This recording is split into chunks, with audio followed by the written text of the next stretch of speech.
children and adults, I just like to tell you that no matter what's happening in your life, God is number one. My full education was third grade elementary school in Mexico. And when I immigrated in this country, the man never let me work because he said that I don't have a formal education and nobody will give me a job in this country.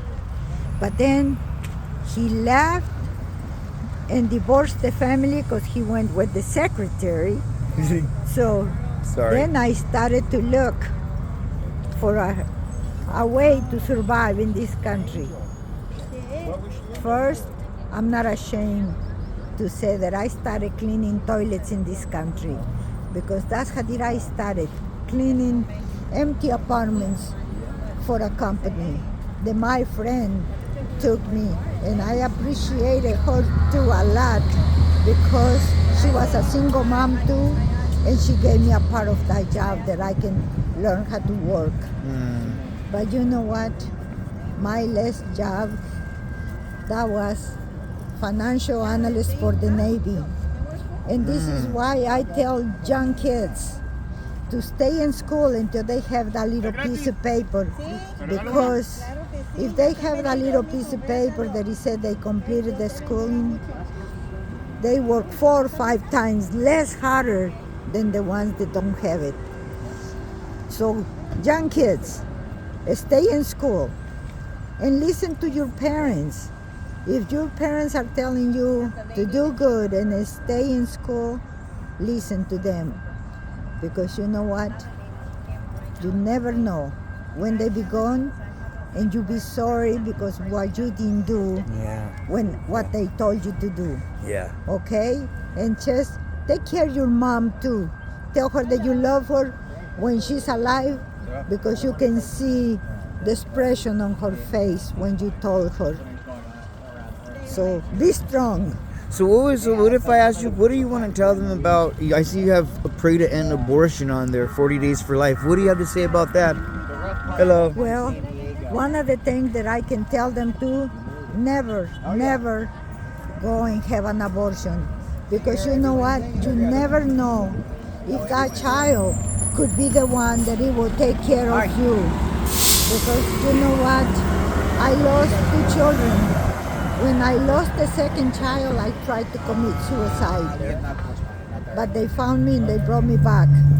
When I see my other 2 children, I say I was just, greedy, thinking of me and my pain. That day, I promised God that I will never try to do that again, no matter how hard life was.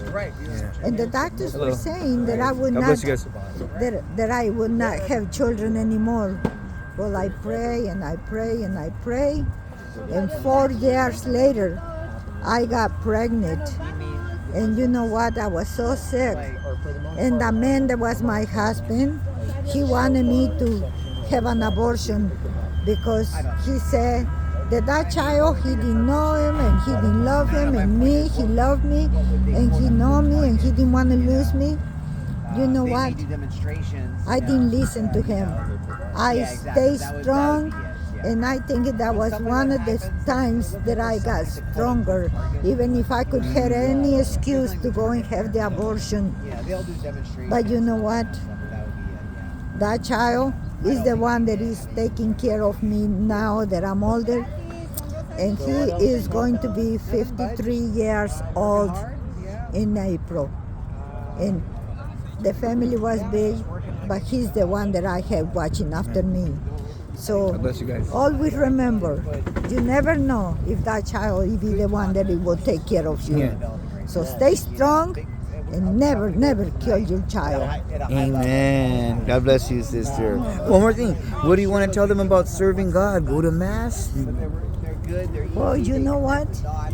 You're trying to get me, eh?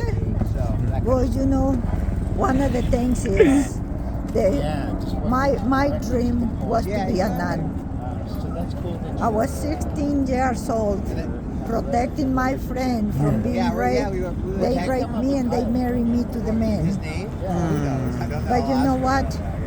I know that I just joke around, and I said, 3.5 years later he was not behaving, so I wring his neck. I'm kidding. I'm kidding. He passed away. But you know what? I ended up being homeless because when I had the child that I was pregnant with when he died, and his brother put me out on the street after the child was born because I went and I got a job in a little restaurant, 3 tables, and I had to cook and feed the people, serve them.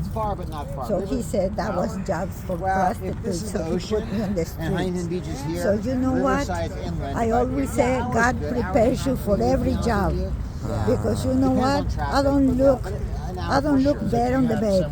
I look the good on the bed, and this is the reason why. I cook, I go and feed homeless, I give them blankets, I give them anything that I can, and I talk to them, and I tell them that they can make it and they can get off the street, because if I did it, they can do it too. Amen. So always look the good on the bed. God is preparing you for a job. Amen.